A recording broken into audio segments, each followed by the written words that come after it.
Let me tell you something. My name, you'll call me Lerato, not my real name. I am writing to you this message. Can you see what time it is? It's like 2 a.m. where I am right now, but I can't sleep. My mind just keeps on running and running and running. Have you ever had that feeling when you try to sleep but your brain, it just won't shut up? That is what I am feeling right now. I keep on thinking about a lot of bad stuff that has happened to my life. I need to talk about my friend, whom I'll call Zinhle, my best friend. Well, where's my best friend? I don't even know anymore. We grew up together, let's say in Tembisa. We grew up in the same street. Your mother and my mother, they knew each other. We used to play with nothing, literally nothing. Even the guys that we dated, they were so broke. And me and him, we were like twins. And we used to share anything. I mean, like, even we would share one packet of chips, the small ones, the one that cost like 2 rand. We would split it, make sure that each person gets equal. That is how close we were. She was my person, the one that I told everything, the one that gave me the go ahead to sleep with a man. And I also told her to do that same thing when she was dating a very handsome guy. And I said, this one is the guy.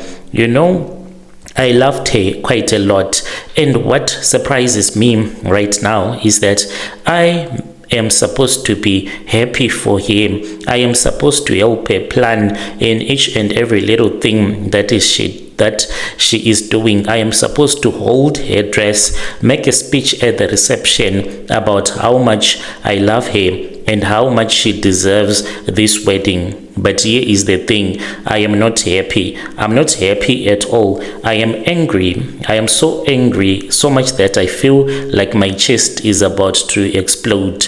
Please, good people, tell me, why am I like this? Was I born a witch and no one even bothered to tell me that you are a witch? Why is it that I have so much bitterness in my heart towards my friend?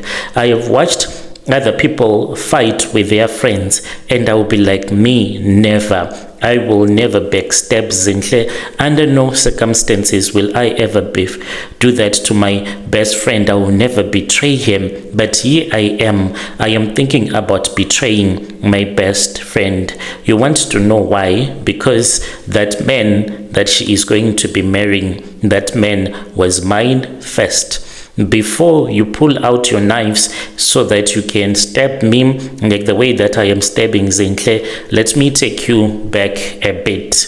It was in the year 2018. That was when I met a guy at the taxi rank. I was going to work. He was also going to work. We bumped into each other. He apologized. He was so nice. He had this smile, a very nice smile. He was very clean. We talked to each other. We exchanged numbers. He called me and we went on dates, real dates. He took me to nice restaurants, the kind of a restaurant that I had never been in my entire life. He made me to feel so special. And I felt like I had finally something good that was happening to me. And I did not know that my own best friend, she was going to beat me down so small like that. Somebody came around and took what belonged to me rightfully. Yes, I understand that there was a lot of problems that was happening between me and my boyfriend. Like, there is no woman who is ever single. There will be a man that will be in your life, and when you meet the real guy, then you dump the boyfriend before. That was the situation that I had at that time. I had a man, 2 men, okay, to be precise, that I was seeing, and other regulars that would come and give me money. But 2 guys were the ones that I wanted to choose from.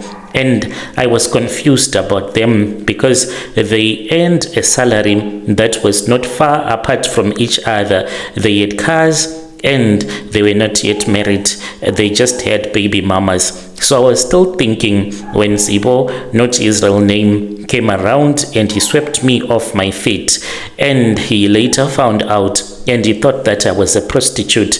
I was not even a prostitute, guys. I was still choosing the right man for myself. I introduced my boyfriend to my friends, including Zintle. I was so proud. I wanted them to meet my boyfriend. I wanted them to see that I had found somebody that was so good.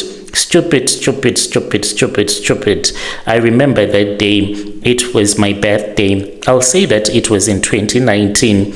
I cooked at my flat, made chicken stew, rice, fried, whatever. The whole flat was so nice with music and alcohol. We did not have so much money to go out because Sivo had told me that he wanted to buy a brand new car, and I said, okay, so we are in saving money mode. We are just going to celebrate the birthday at my apartment. Everyone was there, my best friends, my sisters. Zintle was there, Sivo was there.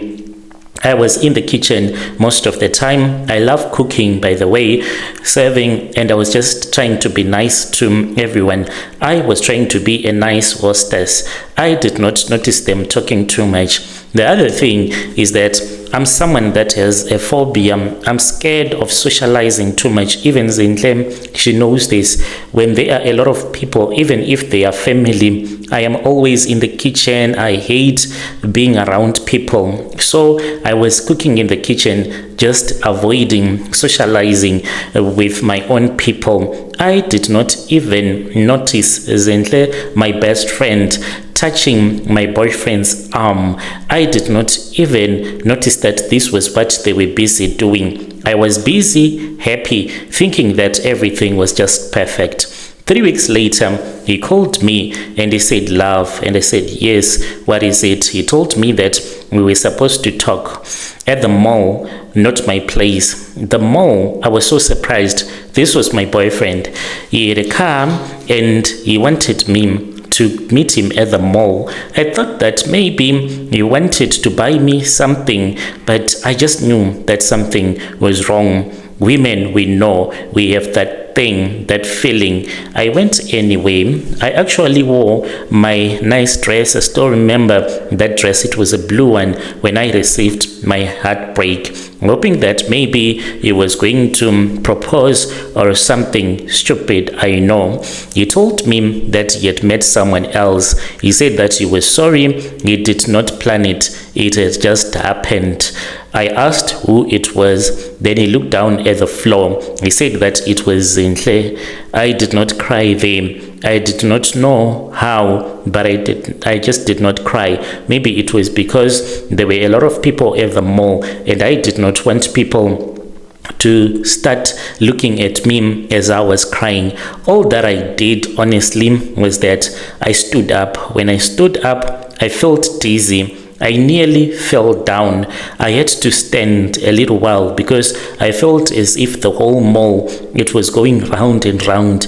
And when people were walking past me, I felt as if they just were staring at me, wondering why was it that I was just standing there. I walked slowly until I reached this other small bench inside the mall, and I threw myself down. I sat. I was feeling so much hotness. I had a lot of hot flashes. And even Sipo, he came to me and he said, are you okay? Let me take you back to your place. And I said, my place? You have just dumped me. Are you stupid? You want to take me to my place for what? Go and take Zintle to her place. That was the last thing that I told him. He walked away, and I honestly wanted to cry, but I kept on holding my tears back because I did not want to make a scene. I slowly pushed myself out of the mall, and it was a short distance that I was supposed to walk going to the taxi. I had the last money that I had. I walked to the ATM, and then I was able to hire a car. Then I returned back home. When the guy came to pick me up that I had called, I just literally threw myself at the back seat, and then I put my head between my legs. Then I started crying. I was so exhausted, and the pain that I felt was just too much. When I walked into my apartment, then I started crying really loud. I did not expect that My own best friend, she could do something like this to me. What saved me on that day was that I did not have any money. The last money that I had used it to hire a car. If I had money, I was going to kill myself on that day. I looked everywhere and I saw that the money that I had, it was R1.50. I could not go to the spaza shop and buy some rat poison. So I just slept. When I was home, my so-called friend, she was calling me. Can you imagine this girl? She has stolen my boyfriend, yet she had the nerves to call me. She was calling and calling. I did not even pick up. She came to my flat, knocking and knocking. She was like, Lerato, please open. Let me explain. And I could not do that.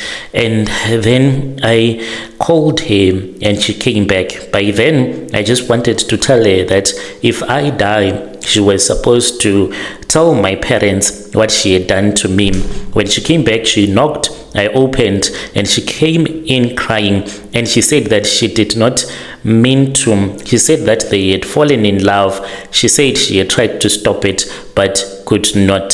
She begged me to forgive her, and she said, please, please, I am begging you, can you just forgive me? I said, okay, I forgive you. I said it, but I did not. I could not. The words that came out of my mouth, it was just me lying. By then, I was thinking of even contracting HIV, then sleeping with Sibo. Since we had slept together, I knew that he would want to sleep with me one way or the other. And I wanted to make that sacrifice to sleep with a guy that I knew very well that he was HIV positive. I knew a guy back from the location where I grew up. I was actually planning a trip to go and sleep with him until he had infected me, so that I can give the infection to Zipo, and then Zintlem can also die of HIV. That is how much I hated my friend. But I kept it deep down. I buried everything. That was many years ago. So 5 years ago, I watched my friend. I watched them build a life. They actually have a baby together. It is very tough. They sold that car that I had helped Sipo, even though I did not give him a single cent. But the fact that I used to wash his clothes, make love to him, and wait for him while he was working on his laptop, I felt as if the car that he bought, it also belonged to mine. He sold that car. He sold a lot of things that made him to remember me, and they bought a new car. They moved into a bigger house. It's not like they are rich, but at least they have money. She actually drives an SUV now, not an old second-hand car like the rest of us, a real SUV, a brand new one. And me, I'm still here in the same flat where I have been renting ever since I moved out of the house. It is very difficult. Nothing has changed. I still have the same retail job. Nothing is moving. No guy has ever proposed love like, I want to marry you. It is a matter of proposing love like, I just want to sleep with you. I am stuck. But I stayed friends with him. I ask myself that question, why? Why did I stay friends with a devil like her? She is someone that is okay. She told me that she cannot lose me, and she kept on coming back to me because we were like twins. She tells me everything, every detail of her perfect life, the holidays, wherever they go to, whenever her boyfriend gives a gift. And I smile and I say, I am happy for you, sis. Inside, I'll be screaming in pain. Last year, he proposed. It was a big proposal. And when the proposal happened, she took some videos. She sent me the videos. It was so painful. She told me that she was driving from the place where they were staying, and she was going to come to see me. She said to me, you are going to become my maid of honor, and she wants me to be with her. So December this year, she is going to get married, and I don't know what else I am supposed to do to stop myself from doing bad things that I have already started doing. It is a revenge.